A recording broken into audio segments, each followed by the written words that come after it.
নমস্কার, আমি স্বপন নিউজ নয়া ভারতে আপনাদের সকলকে স্বাগত। আমরা এই মুহূর্তে পেয়ে গেছি বিশিষ্ট সাংবাদিক বিশ্বজিৎ মুখার্জিকে। বিশ্বজিৎ মুখার্জিকে আমাদের নিউজ নয়া ভারতে স্বাগত। নমস্কার।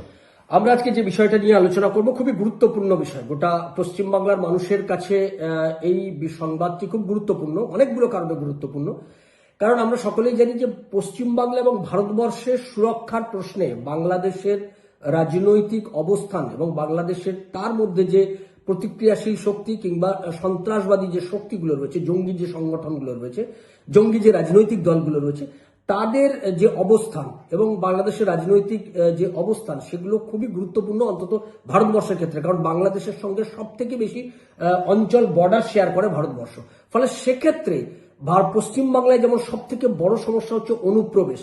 এই অনুপ্রবেশ সমস্যা পশ্চিমবাংলাকে জর্জরিত করেছে। আজকেও অমিত শাহ তিনি অনুপ্রবেশ নিয়ে প্রচুর কথা তিনি বলেছেন এবং অনুপ্রবেশ পশ্চিমবাংলা থেকে মুক্ত করে পশ্চিমবাংলায় যেভাবে বাংলাদেশি তাদের যে অনুপ্রবেশকারী বাংলাদেশি মুসলমান এবং তাদের সঙ্গে জঙ্গি সংগঠনগুলো ঢুকে পড়েছে, তাদের স্লিপার সেলগুলো এই পশ্চিমবাংলার বিভিন্ন জেলায় জেলায় তারা অ্যাক্টিভ হয়ে উঠছে। যত নির্বাচন এগিয়ে আসছে তারা তত অ্যাক্টিভ হচ্ছে, এনআইএ দিয়ে দিল।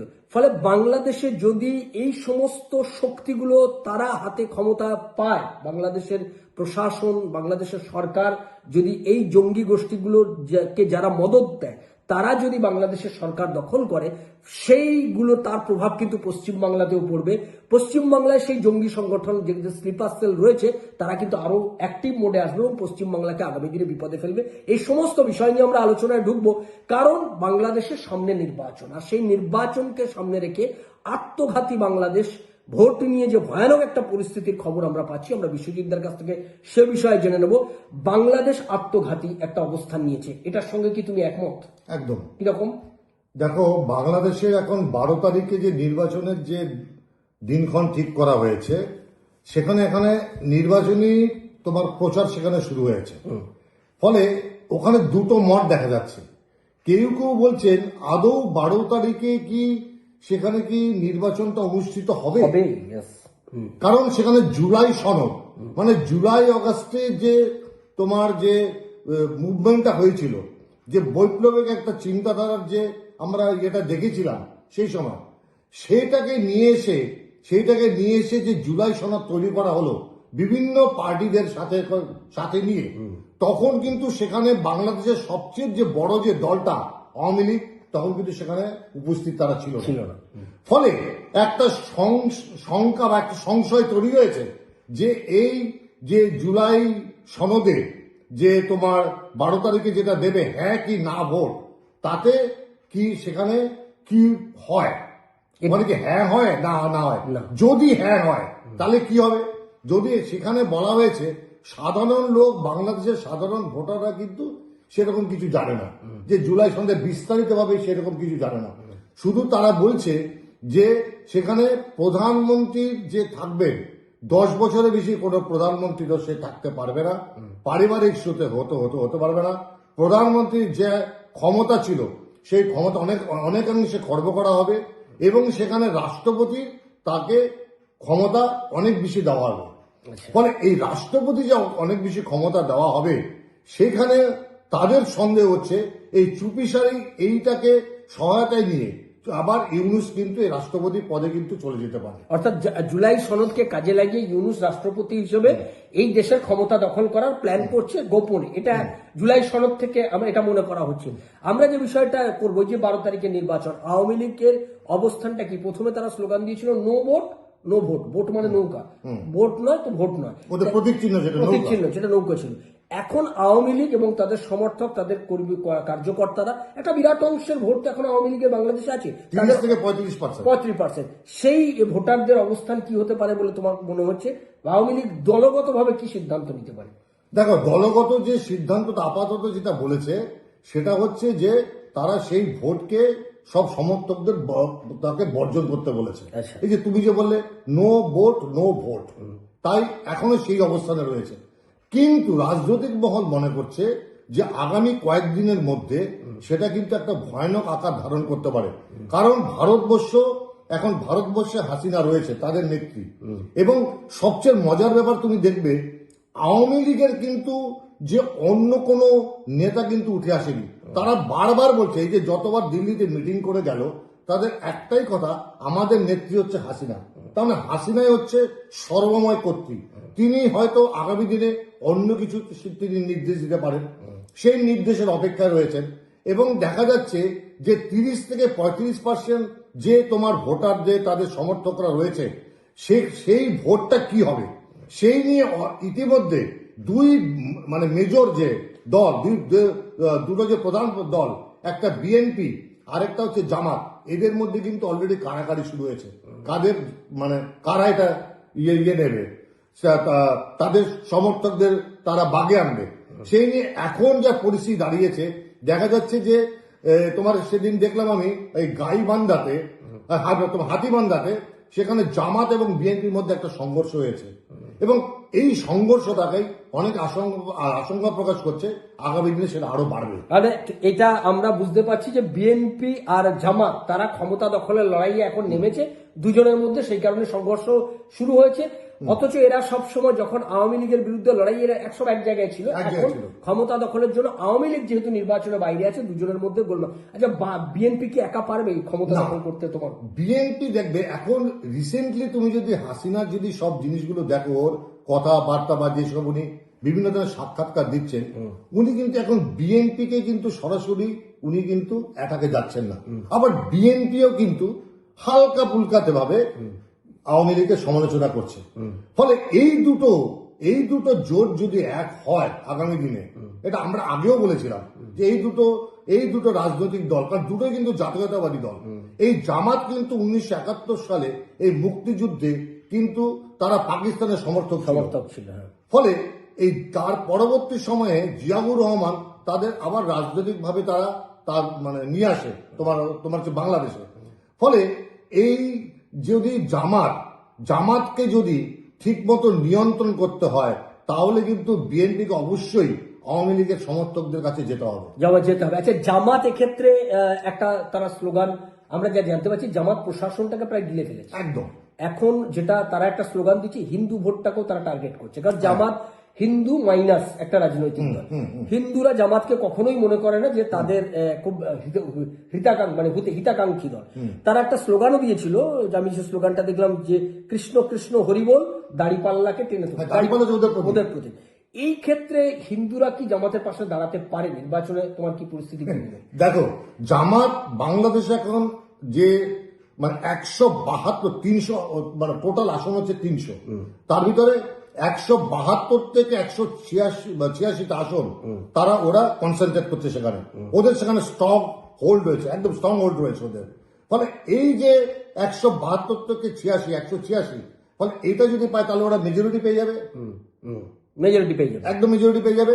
কিন্তু ওদের মধ্যে শোনা যাচ্ছে, ওদের মধ্যে কখনো ফিমেল ক্যান্ডিডেট এখনো দেয়নি, মানে আর দিতে পারবে না, কারণ মহিলাদের ক্ষেত্রে তো ওদের কিছু ফতোয়া জারি করে না বিভিন্ন সময়। আমরা জুলাই আগস্টের সময় আমরা দেখেছি এই ছাত্ররা, এনসিপিরা যারা তখন এখন জামাতের শিবিরে রয়েছে, তারা বেশ কিছু ফতোয়া জারি করেছিল নারীদের ক্ষেত্রে, বাংলাদেশের নারীদের ক্ষেত্রে, মহিলাদের ক্ষেত্রে। তারা বাজারে যেতে পারবে না, বোরখা পরে যেতে হবে, আরো বিভিন্ন তার পোশাক আশাক এইসব দিয়ে অনেক ফতোয়া জারি করেছিল। ফলে বাংলাদেশের যে যদি তুমি ভোটার গুলো দেখো, তাহলে সেখানে তোমার 12.76 কোটি এত ভোটার রয়েছে। তার ভিতরে মানে মহিলা ভোটার রয়েছে 6.28 crores। আচ্ছা, মানে প্রায় হাফ। ফলে এই মহিলারা যে জামাতকে খুব একটা পছন্দ করে তা নয়, কারণ আমরা আগে দেখেছি যে জামাত যদি আগে পার্সেন্টেজ, যে ভোটার পার্সেন্টেজ যদি তুমি লাস্ট 10 বছরে দেখো, সেখানে 4.25 থেকে 4.28 এই পার্সেন্টেজে তারা ভোট পেয়েছে। কিন্তু এখনকার পরিস্থিতি সেটা একদম পুরোপুরি আলাদা। তারা প্রশাসনে, এই যে তুমি বললে যে গিলে খেয়েছে, প্রশাসনে মারাত্মক ভাবে পেনিট্রেট করেছে। আমরা এইটার উদাহরণ হাসিনার সময় থেকেই করেছে, এরা ধীরে ধীরে করেছে হাসিনা, সেটা বুঝতে পারিনি। এবং আমরা দেখছি যে ডাকসু, যে ঢাকা ইউনিভার্সিটি বা জগন্নাথ ইউনিভার্সিটি যেসব ইলেকশন গুলো হলো ইউনিভার্সিটিতে, সেখানে মেরে ধরে জামাত সব কটা সিট পশ্চিমবাংলার মতো। ফলে বিএনপি কে যদি এই ইলেকশনে জিততে হয়, তাহলে কিন্তু অবশ্যই তাকে কিন্তু আওয়ামী লীগের সমর্থন থাকাটা প্রয়োজন। মানে মানে একা পারবে না। একা পারবে না, কারণ এমনিতেই আগে জামাত একটা স্লোগান দিত কি, দুই সাপের একই বিষ, দুই সাপের একই বিষ, নৌকার ধানের শীষ। নৌকা ধানের শীষ, এটা একসময় জামাত স্লোগান দিত। হ্যাঁ, জামাত স্লোগান। ফলে এই দুই বিষ মানে জামাতের কথায় যারা বিষ, দুই বিষকে এক জায়গায় দাঁড়াতে হবে, তাহলে বিষে বিষক্ষয় বিষক্ষয় হবে। এটা হতে পারে আর কি, এটা তোমার মনে হচ্ছে। আচ্ছা, আমরা ইউনুস চাচা কি করতে পারি? সে তো প্ল্যান, নানান রকমের পরিকল্পনা। এর আগে তোমাকে আরেকটা কথা বলি, বিএনপিরও কয়েকটা মানে সমস্যা রয়েছে। যে এই যে ধরো যারা হচ্ছে যে তোমার এই জামাতের যারা এখন যারা কিশোর যারা গ্রুপটা ছিল ছাত্র দল, তারা কিন্তু বলেছে বিএনপির মধ্যে কিন্তু বেশ, আমি তোমার এই নারায়ণগঞ্জ বেশ কয়েকটা দেখি তাদের বিক্ষুব্ধ তাদের প্রার্থী রয়েছে। বিএনপির মধ্যে এখনো প্রায় ধরো 60 থেকে 65টা তাদের বিক্ষুব্ধ প্রার্থী রয়েছে। মানে তাকে পছন্দ না, ওরা নির্দল হিসেবে স্বতন্ত্র হিসেবে দাঁড়িয়ে পড়লো নারায়ণগঞ্জের ক্ষেত্রে আমরা দেখতে পেয়েছি। তারপরে ওরা আরেকটা যেটা ধুয়ো তুলেছে বিএনপির ক্ষেত্রে, যে ডুয়াল সিটিজেনশিপ, মানে বাংলাদেশের কনস্টিটিউশনে ডুয়াল সিটিজেন কোনো জায়গা নেই, তারা দাঁড়াতে পারবে না। বলছে যে তাতে কত নাম্বার 50 থেকে 56 এই ডুয়াল সিটিজেনশিপ আছে। ফলে এইটা পরবর্তী সময় কিন্তু একটা মানে ঝামেলা তৈরি করবে। তারেক রহমানের তো বোধহয় ডুয়াল সিটিজেনশিপ তারেক রহমানের খোদ আছে, আমি যতদূর জেনেছি। এর ফলে সেক্ষেত্রে তারেক রহমানই তো টার্গেট হয়ে যেতে পারে জামাতের কাছে, প্রথম টার্গেট হবে।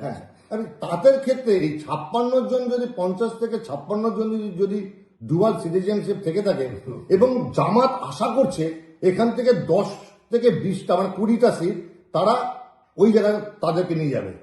ফলে ওদের যে 172 থেকে 186টা যেই সিটগুলোতে ওরা কনসেন্ট্রেট করেছে, যদি 10-20টা যদি তাদের কম হয়, তাহলে সেখান থেকে এই 10-20টা সিট ওখান থেকে মেকআপ হবে। আচ্ছা, বেশ, এটা তো আমরা বুঝতে পারলাম যে জামাতের কি অবস্থান, বা বিএনপি বা আওয়ামী লীগ তারা কি করবে।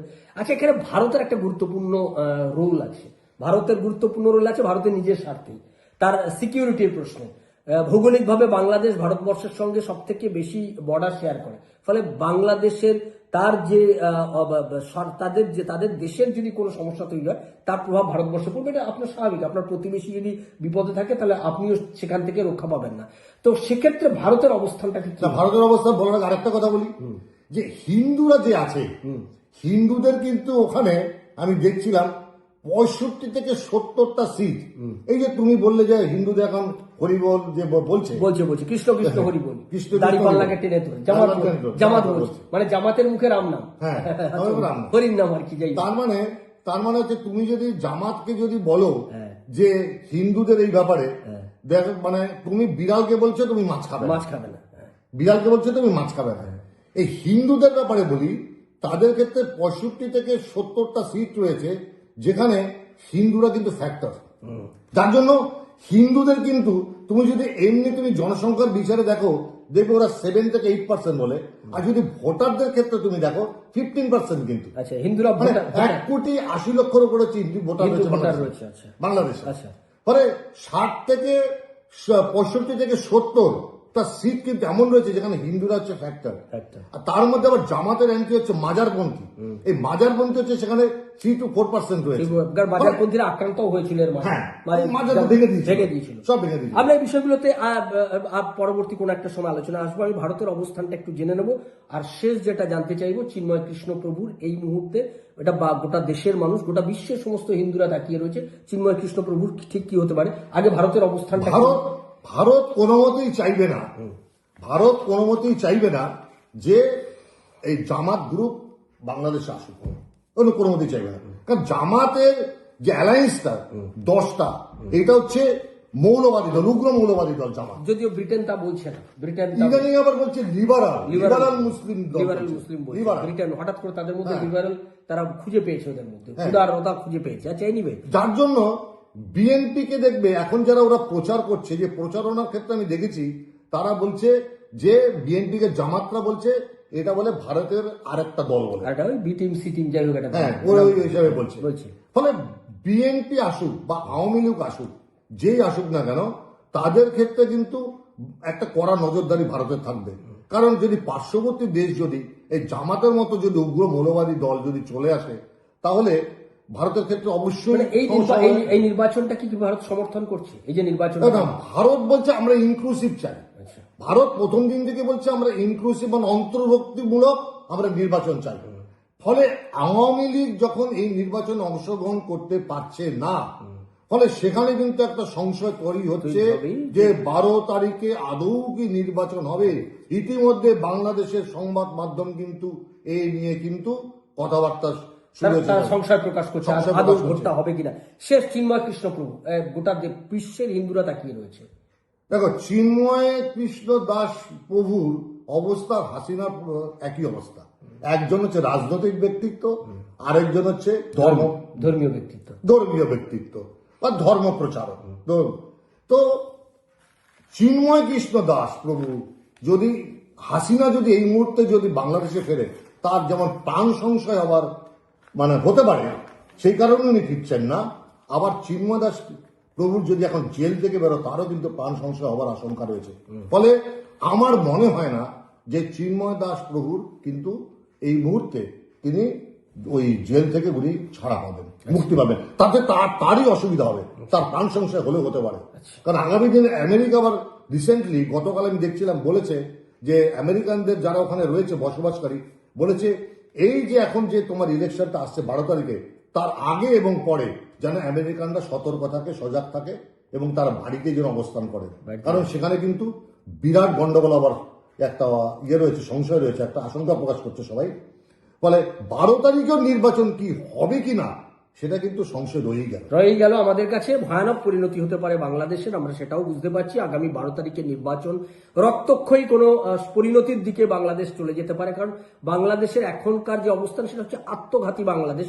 এটাই হচ্ছে এখন ওদের জন্য বেস্ট অ্যাপ্রোপ্রিয়েট, যদি আপনি বলেন প্রনাউন ইউজ করার জন্য, এই অ্যাপ্রোপ্রিয়েট বিশেষণ হচ্ছে আত্মঘাতী বাংলাদেশ ওদের জন্য। আর সেই আত্মঘাতী বাংলাদেশে এখন নির্বাচন, আর সেই নির্বাচনকে কেন্দ্র করে ভয়ঙ্কর জটিলতা তৈরি হয়েছে গোটা বাংলাদেশে। শেষ পর্যন্ত একটা ভয়ানক পরিণতি হতে পারে বাংলাদেশে, আমরা সেদিকেই নজর রাখবো। আর আপনারা নজর রাখুন নিউজ নয়া ভারতের পর্দায়। আর আমি আমার সমস্ত দর্শকদেরকে বলবো, যারা আমাদের চ্যানেলটি দেখেন, আমাদের চ্যানেলটি অবশ্যই সাবস্ক্রাইব করবেন, আমাদের নিউজগুলোকে শেয়ার করুন, লাইক দিন, কমেন্ট বক্সে আপনাদের গুরুত্বপূর্ণ মতামতগুলো দিন। ভালো থাকবেন, সঙ্গে থাকুন নিউজ নয়া ভারতের। আমি এবং বিশ্বজিৎ আপনাদের থেকে আপাতত বিদায় নিচ্ছি। নমস্কার।